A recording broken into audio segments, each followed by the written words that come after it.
Graça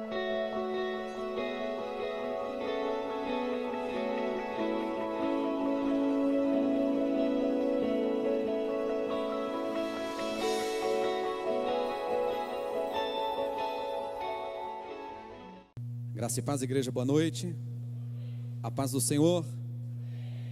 Quantos estão vivos aí? Levante a mão e diga amém, Jesus. Quantos estão prontos para viajar nas asas do Espírito nessa noite? Já chegou o povo cheio de Deus ou não? Cadê? Cadê o povo cheio de Deus? Já chegou ou não? Os irmãos ali estão em dúvida ali, ó. Aqueles irmãos lá estão com dúvida, eles não estão levantando as mãos. Cadê o povo cheio de Deus? Já chegou ou não? Aleluia. Chegou todo mundo agora em nome de Jesus.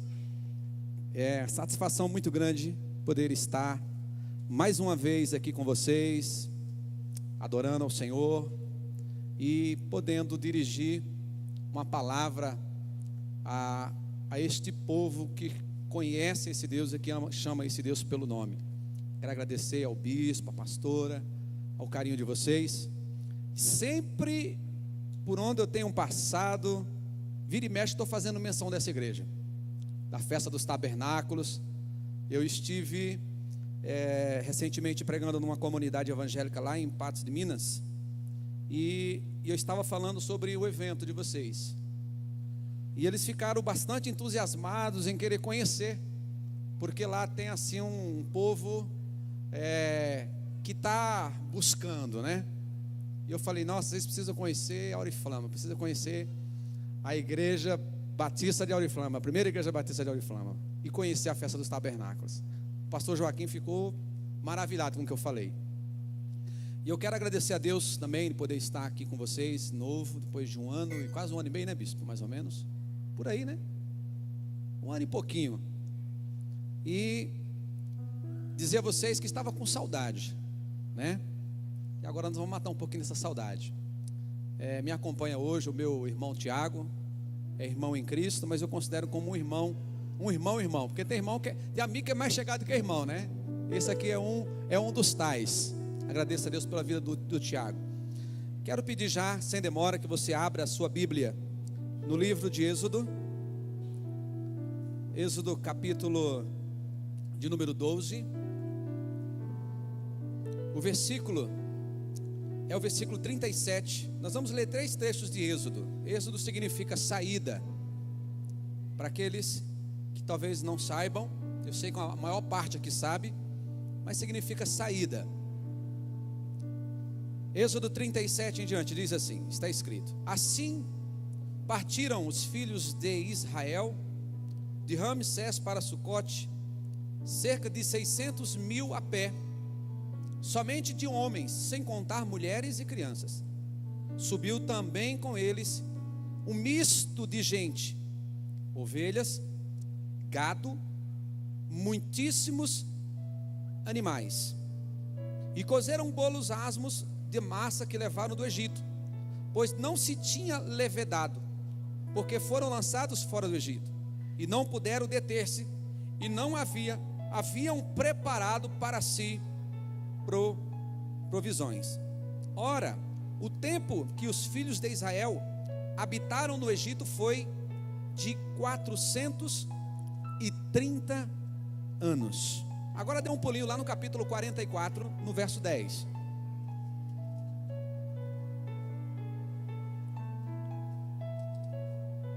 Mesmo livro, Êxodo 14:10. E chegando o Faraó, os filhos de Israel levantaram os olhos, e eis que os egípcios vinham atrás deles, e temeram muito.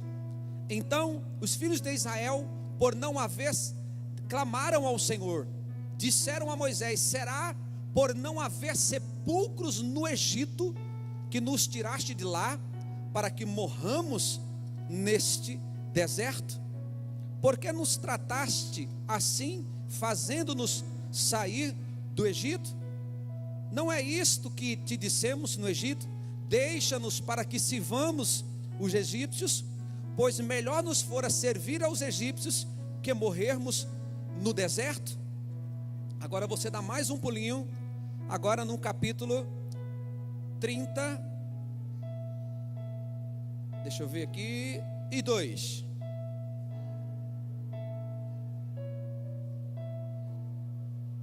Verso 1: Mas vendo o povo que Moisés tardava em descer do monte, acercou-se-lhe de Arão e lhe disse: Levanta-te, faze-nos deuses que vão adiante de nós. Pois quanto a este Moisés, o homem que nos tirou do Egito, não sabemos o que lhe terá sucedido. E disse-lhes Arão: Tirai as argolas de ouro e das orelhas, e das vossas mulheres, dos vossos filhos e vossas filhas, e trazei-mas. Então todo o povo tirou das orelhas as argolas e as trouxe a Arão. Este, recebendo-as de suas mãos, trabalhou o ouro com buril e fez dele um bezerro fundido. Então disseram: São estes, ó Israel, os teus deuses que te tiraram da terra do Egito. Arão, vendo isto, edificou um altar diante dele e, apregoando, disse: Amanhã será festa ao Senhor. No dia seguinte madrugaram e ofereceram um holocausto e trouxeram ofertas pacíficas, e o povo assentou-se para comer e beber, e levantou-se para divertir-se. Então disse o Senhor a Moisés: Vai, desce, porque o teu povo que fizeste sair do Egito se corrompeu, e depressa se desviou do caminho que lhe havia ordenado, fez para si um bezerro fundido, e o adorou, e lhe sacrificou, e diz: São este, ó Israel, os teus deuses? E lhes diz: São este, ó Israel, os teus deuses que te tiraram da terra do Egito? Disse mais o Senhor a Moisés: Tenho visto este povo, e eis que é povo de dura cerviz. Agora, pois, deixa-me, para que se acenda contra eles o meu furor, e eu os consuma, e de ti farei uma grande nação. Pode fechar sua Bíblia em nome do Senhor. Amados, essa palavra tem muito a nos ensinar,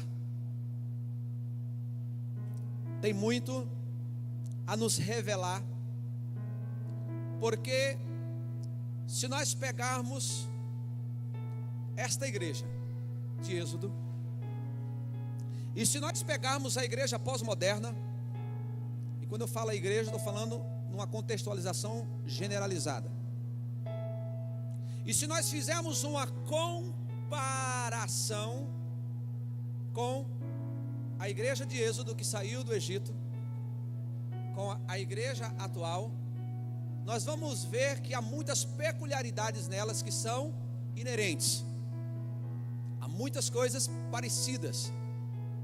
Observe que esse povo ficou 430 anos, gerações nascendo escravas, crescendo escravas, vivendo escravas, se formando escravas e morrendo escravas. Comparado com o tempo atual, pessoas nascendo no pecado, crescendo no pecado, vivendo no pecado, se formando no pecado, e milhares pelo globo terrestre morrendo no pecado. Há mais ou menos uns 15 ou 16 anos atrás, eu estava para ir ministrar num culto de missões, e eu tomei o cuidado de fazer um estudo, uma pesquisa, para mais ou menos saber, segundo as entidades de missões pelo mundo, quantas pessoas diariamente e a cada hora morrem pelo mundo, e qual é o processo, qual é o percentual de alcance dessas almas. Isso eu estou falando de quase 15 ou 16 anos atrás. Pelo globo terrestre, a cada hora, nesse período em que eu fiz, morria uma média de 300 mil pessoas por hora. Isso lá atrás, não sei como é que está hoje, por hora. E observe o seguinte: um pequeno percentual dessas pessoas são alcançadas com o Evangelho, muito pouco. Na época não chegava a 5%. Estou falando em termos de mundo, não sei como é que está hoje. Então observe que a situação era calamitosa. Eu acredito que não deve ter mudado muito hoje, levando em conta como está o padrão moral no mundo. Então, essa geração, ela viveu escrava, ela andava escrava, mas sobre ela pesava uma promessa, como pesa sobre você, como pesa sobre mim, e essa promessa nos alcançou. Quando esse povo entrou no deserto, entrou no Egito, eles não eram escravos, porque eles entraram livres. Eles entraram porque Deus tinha levado José, e José foi exaltado, e eles voltaram, entraram nessa terra exaltado, porque Deus tinha levantado José. E durante o período em que José continuou governando, esse povo reinou absolutamente ali. Deus os abençoou, e essa nação cresceu. E a Bíblia fala que, passado o tempo, um dos faraós, que não lembrava e não conhecia a figura de José, percebeu que a nação judaica, o povo judeu, era um povo que crescia, multiplicava, e isso começou a trazer o quê? Temor, começou a trazer medo. Esse povo está crescendo demais, e uma hora eles podem querer nos subjugar. E aí eles começam devagar e escravizando o povo, ao passo de 430 anos depois, esse povo estava totalmente escravo e reféns do Egito. Mas, como eu disse, havia uma promessa de salvação, havia uma promessa de libertação. O Senhor, quando me formou, o Senhor, quando te formou, o Senhor, quando nos chamou para a vida, lá no Éden, não estava nos planos do Senhor que nós fôssemos escravos do pecado, pois o Senhor fez o homem o quê? A sua imagem e semelhança, e em pureza e em santidade também. Então nós também não éramos escravos nos projetos de Deus, mas o pecado entrando no mundo, ele traz esse peso de escravitude sobre todo o homem. E Israel tornou-se escrava também, mas havia uma promessa de que o Senhor os resgataria. Havia uma promessa que o Senhor tiraria aquele povo daquela situação. E aí o Senhor levanta Moisés, príncipe no Egito, mas não era do Egito. E o Senhor leva Moisés para um deserto, e passado um período o Senhor traz esse homem, e ali nós já sabemos tudo o que ocorre, tudo o que Deus opera para tirar este povo. E é aqui que eu começo a pregar, é aqui que eu começo a ministrar a palavra de Deus para vocês. O Senhor tira uma nação que teria que andar por uma logística de fé. 600 mil homens, sem contar mulheres, crianças e idosos. Então, entende-se que o número saído do Egito foi para mais de 1 ou 2 milhões de pessoas. E este povo teve que sair, de repente, assim, sem se preparar, sem ter no que se apoiar para dizer o que é que nós vamos comer, o que é que nós vamos beber. Como eu disse, eles tiveram que se apoiar numa logística de fé. Mas a coisa mais primordial tinha sido feita. Deus estava salvando aquele povo, Deus estava libertando aquele povo, e este povo sai do Egito. E é interessante dizer para você que o ato salvífico de Cristo em nós, ao contrário do que muito é pregado em muitos púlpitos pelo mundo afora, o ato salvífico de Cristo, muitas vezes, quando nós passarmos na porta da salvação, o que vai nos esperar não é um pasto verdejante. Muitas vezes o que vai nos esperar não é um mar florido de rosas, não será um tapete de prosperidade inacabável, não será uma porta em que todas as oportunidades vão estar abraçadas, querendo me abraçar naquele momento, porque a maior oportunidade já me foi dada, que é a porta da salvação, que é a oportunidade da salvação. E este povo recebeu esta porta. Nasceu, viveu, cresceu, se formou, e muitos morreram escravos, não viram esta promessa se cumprir, mas Deus cumpriu o que? No povo. Deus cumpriu na posteridade deles. E Deus cumpriu a palavra e tira este povo. Mas observe uma coisa interessante. A Bíblia fala que no meio deste povo algo foi junto com eles. Foi um misto de gente, um misto de pessoas. Vários judeus casaram com egípcias e vice-versa, e mulheres casaram com egípcios também. E esse misto de povo saiu junto. Não só egípcios, mas outras nações também saíram com a nação judaica. E levaram muita coisa na sua bagagem. Levaram a cultura dos egípcios também e de outras nações. E aí a Bíblia fala que num determinado momento em que o Senhor leva esse povo para o Egito, alguma coisa acontece, e o Senhor endurece o coração de Faraó e faz com que ele vá até atrás do povo de novo. E quando esse povo chega, está ali o que? O mar fechado. E esse povo começa a murmurar, e começa a reclamar, e começa a se preocupar. E agora você nos tirou de lá para morrermos aqui nesse deserto, morrermos debaixo das rodas das bigas de Faraó. Você nos tirou, não era melhor que você nos tivesse deixado lá? Porque pelo menos lá nós tínhamos um teto sobre a cabeça, porque lá pelo menos nós tínhamos as cebolas do Egito, porque lá nós tínhamos uma casa para morar. É verdade. Quando você está no mundo, as coisas parecem que são mais fáceis. E é verdade, as coisas no mundo são mais fáceis, aparentemente. Mas só que tem um pequeno defeito, um pequeno problema. Você pode conseguir as coisas com facilidade, mas você continua sendo escravo. Você pode ter uma casa no mundo, conseguida com as coisas do mundo, mas continua sendo escravo. Você pode ter uma mesa farta na sua casa, mas se você não tiver a salvação, você continua sendo escravo. Você pode conseguir coisas longe da presença de Deus, mas continua sendo escravo. E se não for alcançado pela salvação, vai morrer escravo. E esse povo saiu.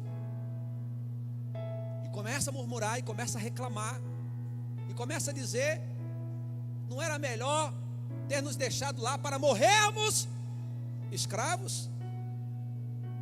E aí nós sabemos que naquele momento o Senhor entra com um grandioso livramento. O Senhor faz com que Faraó e todo o seu exército pereça. Agora, partindo lá na frente, depois que Deus deu vários sinais para esse povo, e eu vou dizer para você, amado, depois de tantos sinais, era para não se afastar nunca mais da presença desse Deus.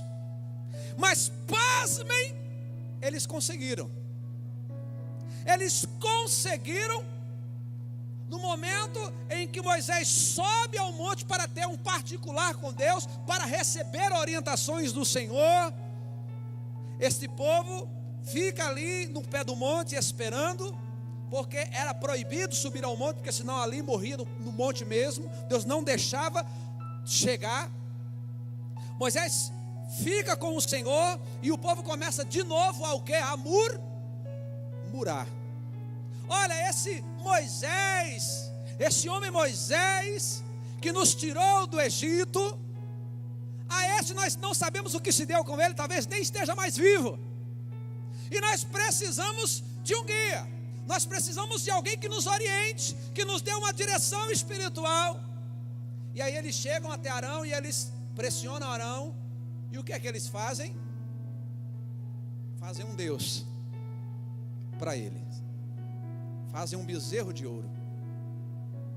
E Arão manda tirar todas as, os piercings, os brincos de ouro, e junta tudo isso, e ali eles fazem um bezerro, e eles autoproclamam aquele bezerro como Deus deles, inclusive o Deus que os tirou do Egito. Esse é o Deus que nos tirou do Egito. Esse é o Deus que nos deu o livramento. e que nos trouxe até aqui. E naquele momento, o Senhor, Ele observa, olha e diz: Moisés, teu povo se corrompeu. Observe que eu achei interessante, Deus não falar, meu povo se corrompeu. Ele disse, não, Moisés, teu povo se corrompeu. Sabe por quê, amados? Porque aquele povo ainda, apesar de ter uma promessa, ainda não era o povo de Deus. Apesar deles ter uma promessa que Deus tiraria eles do Egito e que eles seriam a nação santa, eleito, o sacerdócio divino, o sacerdócio de Deus, mas aquele povo ainda não era a primícia que Deus iria instituir na terra. Por isso o Senhor diz, fala para o teu povo. E o Senhor na mesma hora diz, Moisés, como diz assim, fica de lado aí que eu vou descer com o fogo da minha ira, eu vou consumir todo mundo, e sabe o que eu vou fazer? De ti farei uma nação. Aí Moisés, que é uma tipologia salvífica de Cristo, intercede pelo povo, e chega e diz, Senhor, se tu matar este povo, o que é que teus inimigos irão dizer de ti? Que tu é Deus que tira para matar no deserto? E aí o Senhor permite a Moisés que vá e diga ao povo, e oriente o povo de novo, passe a reorientar o povo. A grande verdade é que há muita gente desorientada na sua fé nos tempos atuais, porque nós somos fabricadores de nichos. Preste atenção, o ser humano, ele é fabricador de nichos espirituais. Tem muitas pessoas que andam com Deus, mas não estão com Deus. Há uma grande diferença entre andar com Deus e estar com Deus, e depois eu vou provar para vocês aqui nesse texto. Esse povo fabricou um Deus para si. O nicho deles naquele momento foi aquele bezerro. Quantos de nós aqui talvez tenhamos algum Deus particular entronizado em nossas vidas ainda, em nossos corações ainda, que precisa ser vencido, que precisa ser destronado no nosso coração, nos nossos sentimentos, na nossa fé, para que nós verdadeiramente tenhamos aquilo que Deus nos tem prometido na sua palavra. E aí, quando Moisés chega, naquele mesmo momento, nós vemos o que? É uma divisão. É uma divisão. Nós observamos que uma boa parte desse povo, quando o Senhor fende o chão, são lançados com corpo, alma e espírito nas profundezas, automaticamente. Mas é interessante que havia remanescente no meio daquele povo. Havia uma nação, havia uma geração chamada a geração do que? De Judá. O povo de Judá, a tribo de Judá, foi a única, e você pode ler que nenhum dos seus se perdeu nesse momento. Por isso que Jesus se identifica como o leão da tribo de Judá. A geração eleita, a geração leal a Deus. E este povo, naquele momento ali, em rebelião contra o Senhor, ele tem que sofrer a intervenção de Moisés. E o Senhor chega para Moisés e diz, Moisés, é o seguinte, eu vou fazer o seguinte com você, se eu descer agora, eu vou consumir todo mundo. Se eu for para o meio deste povo, eu vou encontrar tanta iniquidade, isso eu estou falando nas minhas palavras, amém, queridos? Eu vou encontrar tanta iniquidade, tanta impureza, tanto deusinho incrustado, tanta contaminação, que o zelo da minha santidade vai consumir todo mundo. Então vamos fazer o seguinte, eu vou à frente, para que os inimigos, quando virem, eu desbarato e vocês tenham acesso até pisar na terra da promessa. Eu vou dar o livramento, mas eu não vou estar no meio de vocês. E aí Moisés incessantemente diz: Senhor, tão certo como vive o Senhor e vive a tua alma, se o Senhor não for no meio, vai ter conserto, Senhor. Eu vou descer lá, vai ter conserto. Fala para o seu irmão aí do seu lado, fala assim: ei, irmão, vai ter conserto. Vai ter conserto, Senhor. Mas depois do conserto, se o Senhor não for, eu não dou um passo, eu não saio do lugar. A primeira coisa que você precisa entender como salvo é que o caminho com Deus em Cristo Jesus, a salvação muitas vezes vai nos levar a lugares áridos e secos, mas é nesses lugares que Deus te dará as maiores experiências sobrenaturais da sua vida. Talvez vocês aqui não entenderam. É nesses lugares que Deus dará as maiores experiências sobrenaturais da sua vida. A falsa verdade que muitos pais na fé venderam, de que quando entregarmos a nossa vida a Jesus, tudo será flores dentro da igreja, bispo. Tudo será um mar de rosas. Não haverá dores, às vezes não haverá feridas, às vezes não haverá deserto, às vezes não haverá mares fechados. Mas quando nós vemos esse povo andando com Deus, e Deus estando no meio deles, nós vemos muitas vezes esse povo sendo o quê? Colocado em prova, colocado em xeque, colocado diante de situações para haver um despertar de quem é quem no meio deles. Mas pastor François, por que esse povo, vendo tanto sinal, era tão rebelde? A razão é porque eles não entendiam a alegria de ser salvo. Eles não sabiam o que era ter a alegria de ser livre, de ser salvo, liberto pelo sangue de Jesus. Tem muitas pessoas que vêm a um apelo, entregam a sua vida aqui na frente e dizem: a partir de hoje eu quero Jesus em minha vida. Mas vira e mexe e continua flertando com as cebolas do Egito. Vira e mexe e continua flertando com o pecado do passado. Vira e mexe e continua flertando com o falso descanso, as falsas facilidades que ele tinha quando ele estava no mundo. Ah, porque depois que eu entreguei a minha vida para Jesus, nossa, tem coisa que é tão difícil. É difícil mesmo. Jesus disse: no mundo tereis aflição.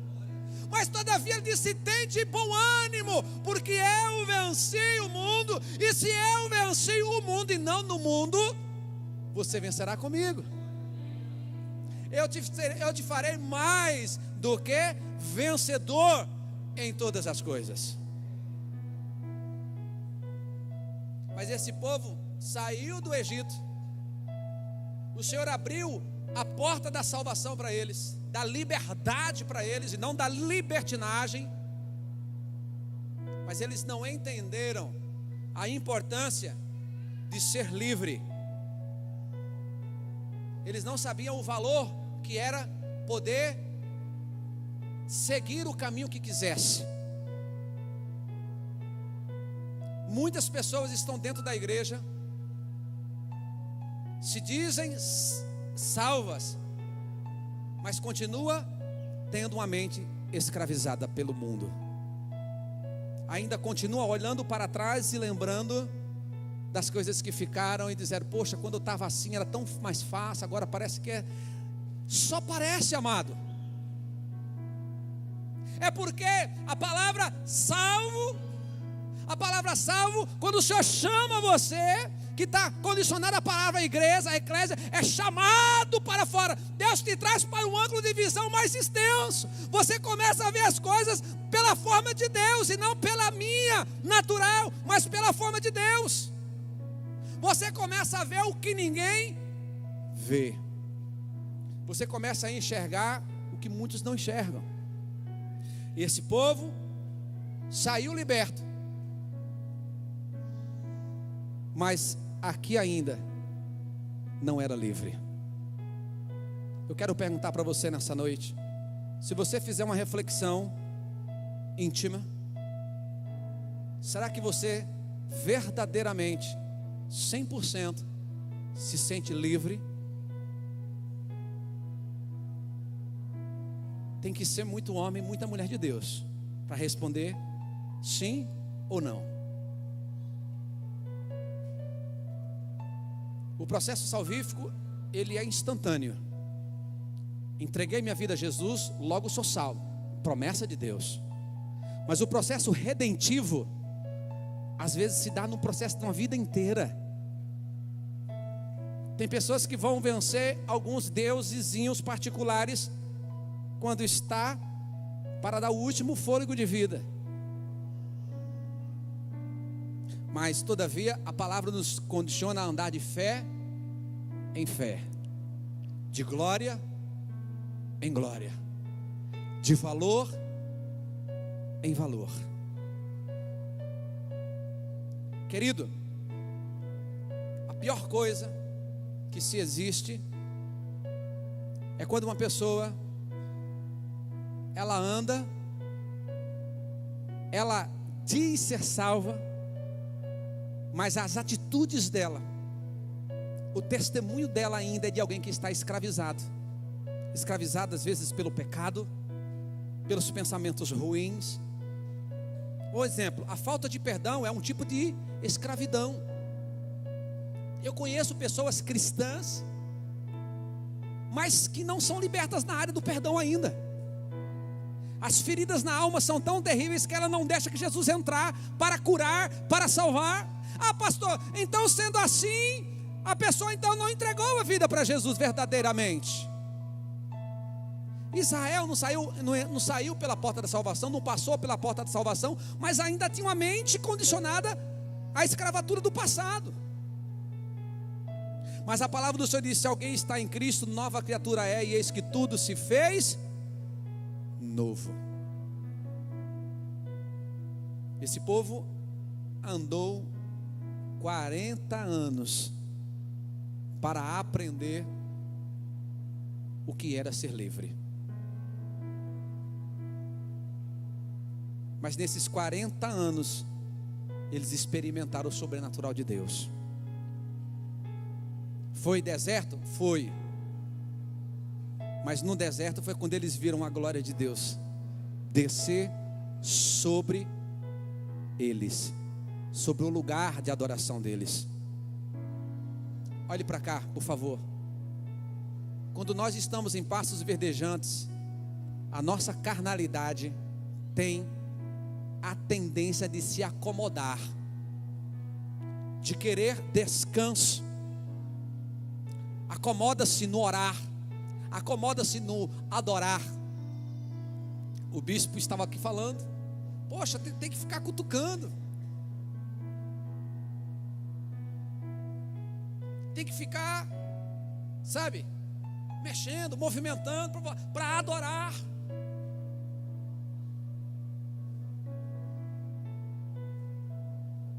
Talvez porque perdemos a alegria da salvação, descrita no Salmo 51, quando o salmista disse: Senhor, não retiras de mim o teu espírito, não me expulse da tua presença, restitui-me a alegria de ser salvo, da salvação de novo. O salmista estava arrebentado pelo pecado.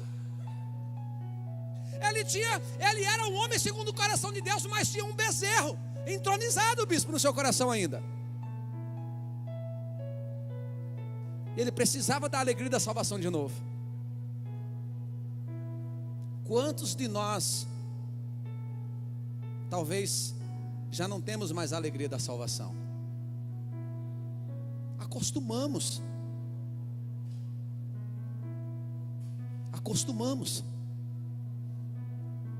Há uma diferença entre ir na igreja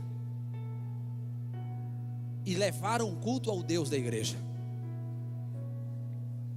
Tem muita gente que tem ido à igreja. Olhe para cá, você veio à igreja ou você veio entregar um culto ao Deus da igreja? Ao Deus desta igreja. Este povo teve que passar 40 anos num deserto para entender a alegria de ser livre. E o Senhor peneirou. Essa geração foi renovada. Daqueles que saíram, 2 entraram. Aí eu pergunto para você, dá para brincar com um Deus desse? Dá para brincar com Deus que de milhares, centenas de milhares, 2 daquela geração que saiu entra? Não dá. Esse Deus não é Deus de brincadeira, amados. Mas com aqueles 2 entrou uma geração nova. Talvez essa geração esteja aqui, eu creio, nessa noite, que foi remida e lavada pelo sangue de Jesus Cristo. Talvez essa geração de salvos, de pessoas que entendem a alegria de ser salvo pelo preço que foi pago na cruz, pela vontade de Jesus em querer te ver aqui. Talvez essa geração esteja aqui hoje, eu creio que ela está hoje aqui. Aleluia.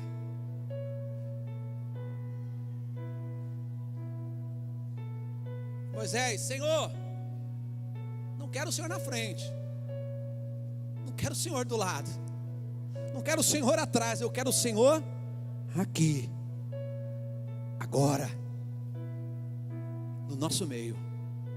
Ele está aqui no nosso meio nessa noite.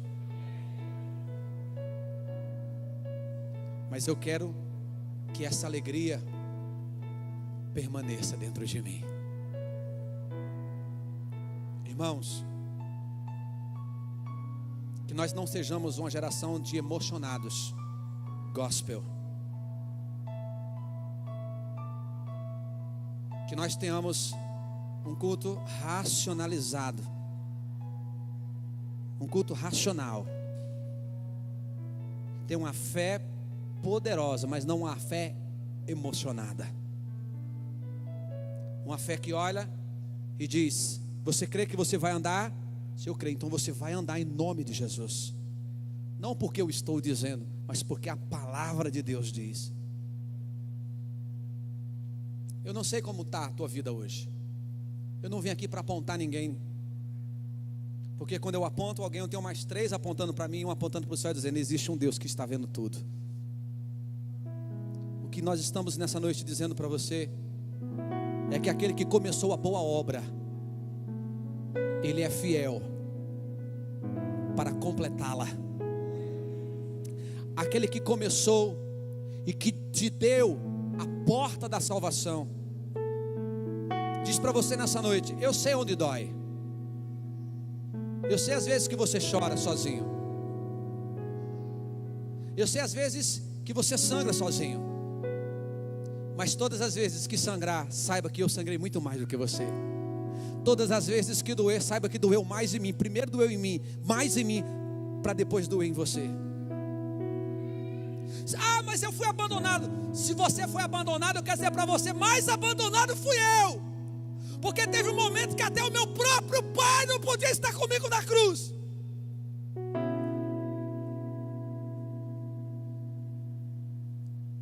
Eu fiz tudo isso para que você tenha a alegria de ser salvo, de você poder abrir a boca onde você está, de você não ser mais um crente 007, está em missão, mas ninguém sabe. Ser um crente verdadeiramente feliz com a salvação que te foi entregue na cruz. Um crente que está aqui para ser a diferença.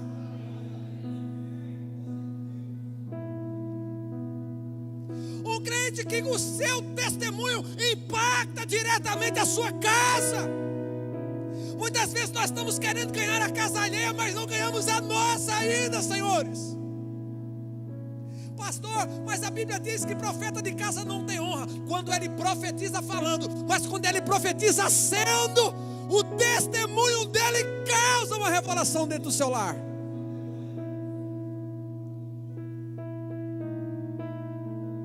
Profetize sendo. e não dizendo: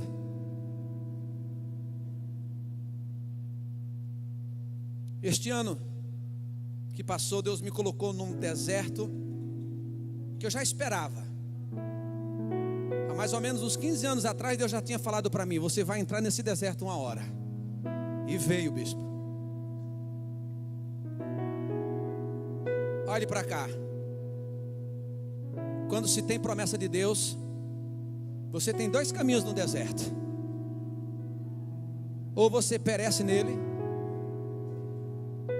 ou Deus te levanta com mais ousadia ainda. Você escolhe o que você quer no deserto. Se você dizer: eu vou morrer no deserto, Deus não pode fazer nada, porque Ele respeita o teu arbítrio. Eu não quero. Teve pessoas que ficaram morando em Naim, não pisaram na terra da promessa. Naim até hoje está lá constituída. Cansamos de procurar essa promessa desse Deus que diz que tem uma promessa dessa terra prometida, e muitos ficaram lá. Ficou no deserto, morreram no deserto. Era um oásis, mas não era a terra prometida. Às vezes o mundo está te oferecendo um oásis de oportunidade, mas não é o que Deus preparou para você ainda.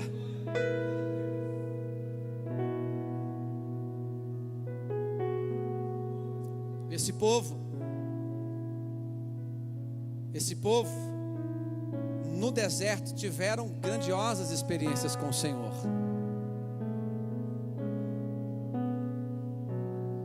Eu, quando entrei no deserto, há mais ou menos uns 12 meses de deserto, eu achava que eu ia morrer no deserto, mas eu não queria morrer no deserto.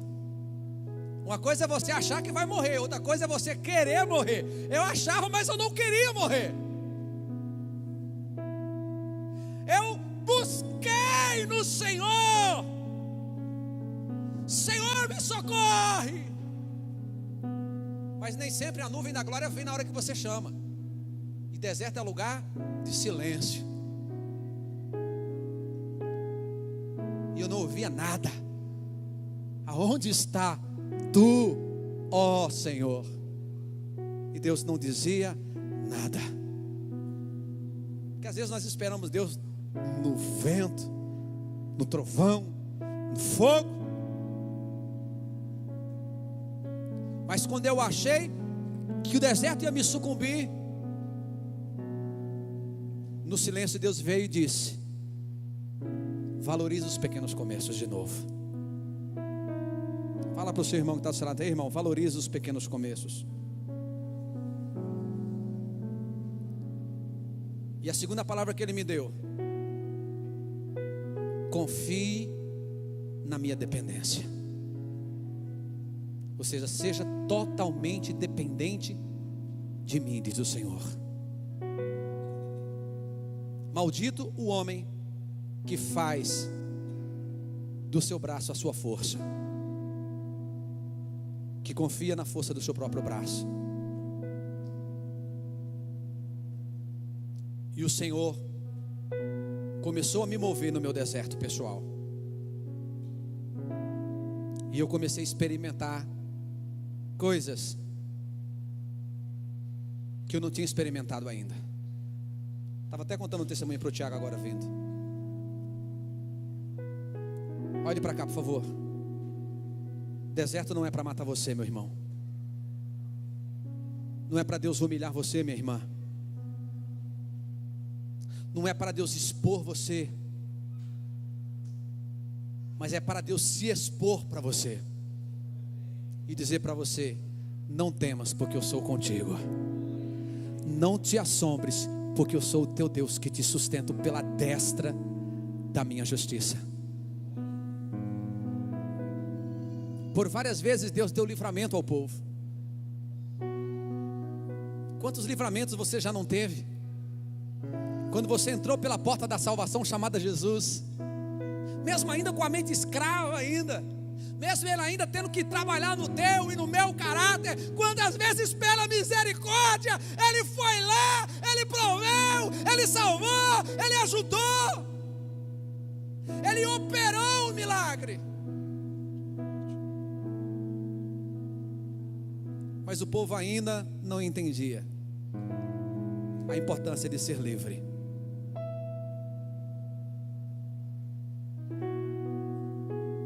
Mas no meio daquela nação toda, havia os remanescentes ainda. Havia um povo diferente.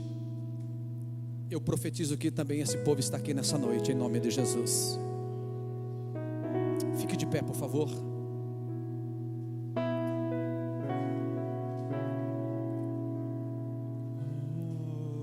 Deus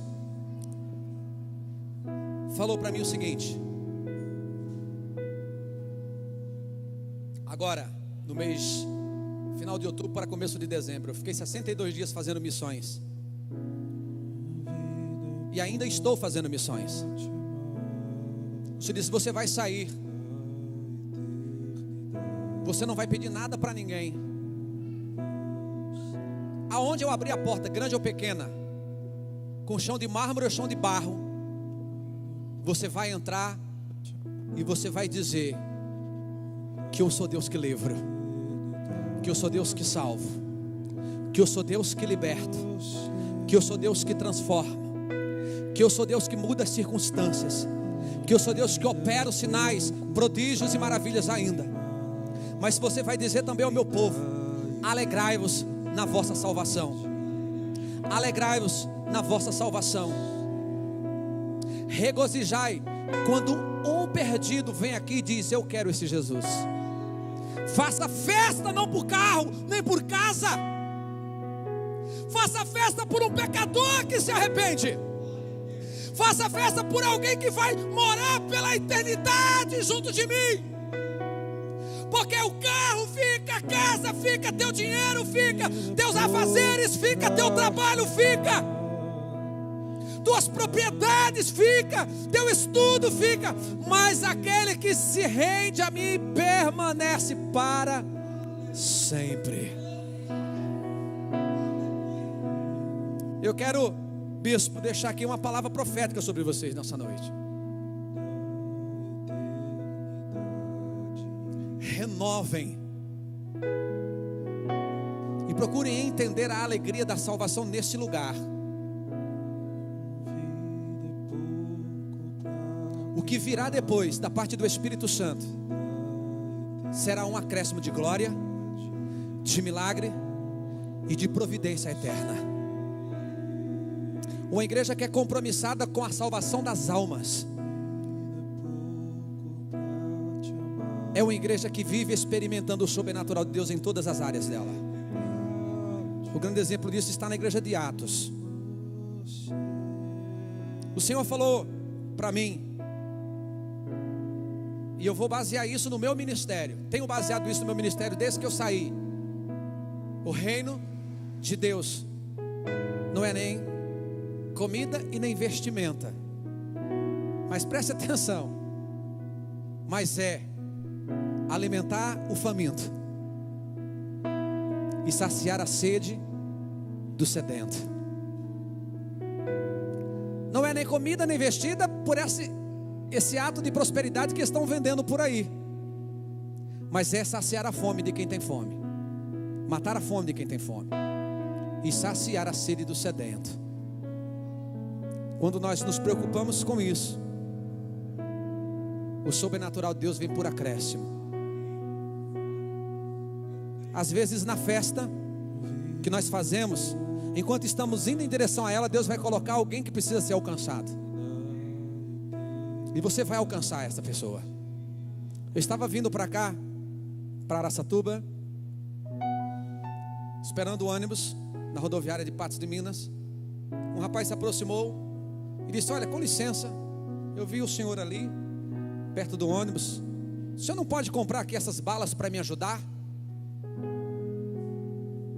Aí eu comecei a olhar para ele.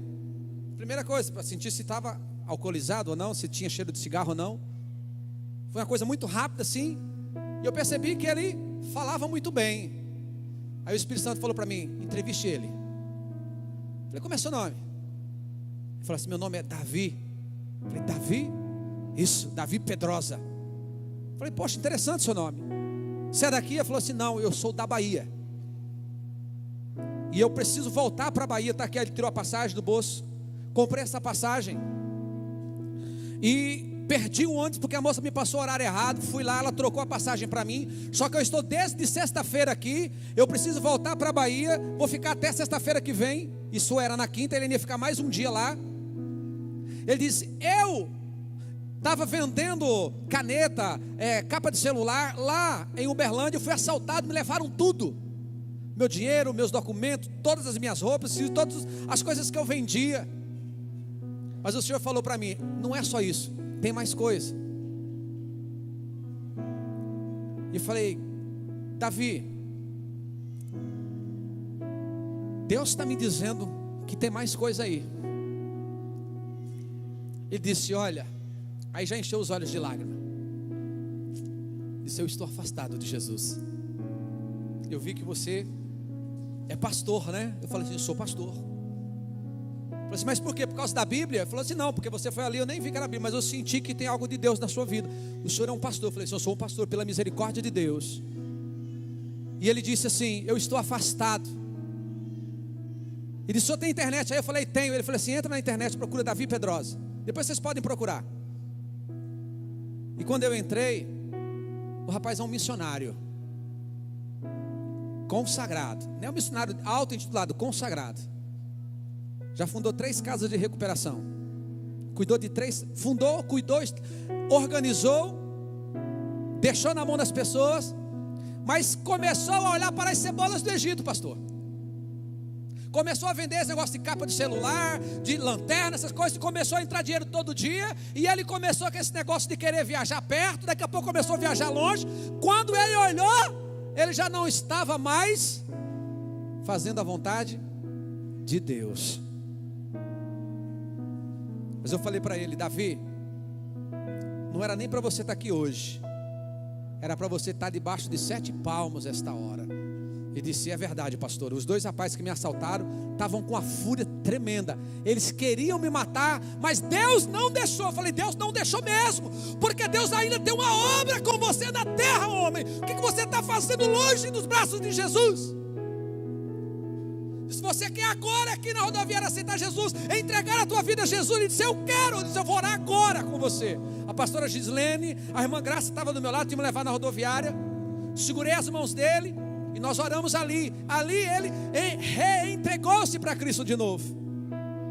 E ali ele chorou, eu o abracei. O Senhor mandou eu tirar um dinheiro, deu um dinheiro para ele. Falei, olha irmão, vai dar para você ficar e até você chegar lá com esse dinheiro. A pastora comprou comida para ele, ele comeu, estava morto de fome, só com a roupa do corpo. E eu fui feliz para Araçatuba. E vou dizer algo para vocês, amados. Não tem coisa mais gratificante em Deus do que poder ser uma bênção na vida de alguém. Deus quer te fazer a resposta para a vida de alguém nesta cidade. Talvez você é a resposta para o seu vizinho, é a resposta do seu patrão dentro da sua empresa, é a resposta para aquele amigo de escola, da sua faculdade. Mas tu tem te calado, tu tem te segurado. Olha, eu não vim aqui pregar missões, eu não estou falando de missões, mas eu creio que Deus quer fazer com que esta igreja, que é um referencial nessa cidade, eu sei que é, porque eu tenho orado por esta igreja, e Deus sabe que eu oro por este povo aqui. Deus tem coisas grandes para fazer, mas essa obra não é de um homem e de uma mulher só apenas, ou de meia dúzia. Esta obra é de um povo comprometido com o ato da salvação. Quer ser uma igreja abençoada? Ame seu próximo como você mesmo. E o resto vem por acréscimo. Eu quero fazer o primeiro apelo nessa noite. Tem alguém aqui nessa noite que gostaria de entregar sua vida para ser aceito por Cristo? Não é receber Jesus, é ser aceito por Cristo. É Ele quem te aceita. Não é você que o aceita, é Ele quem te aceita. Tem alguém aqui nessa noite que quer entregar a sua vida a Jesus? Levante a sua mão direita. Eu tenho que perguntar porque eu não conheço a igreja toda. Tem alguém aqui nessa noite? É só levantar a mão direita e eu vou orar por você. Tem alguém aqui nessa noite que quer entregar a sua vida a Jesus? Aleluia. Venha cá, meu amado, em nome do Senhor. Temos a primeira vida. Vamos aplaudir ao Rei Jesus, amados. Vou até descer.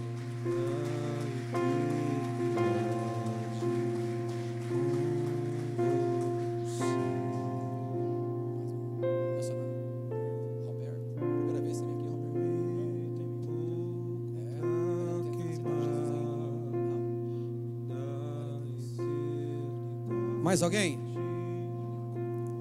O Roberto já vem há bastante tempo aqui, mas hoje é o tempo de Deus para ele. Ele diz: hoje eu quero entregar minha vida para Jesus. Tem mais alguém que quer entregar sua vida a Cristo? Quer ser aceito por Cristo? Levante a mão direita. Se tiver, venha, não deixe para amanhã.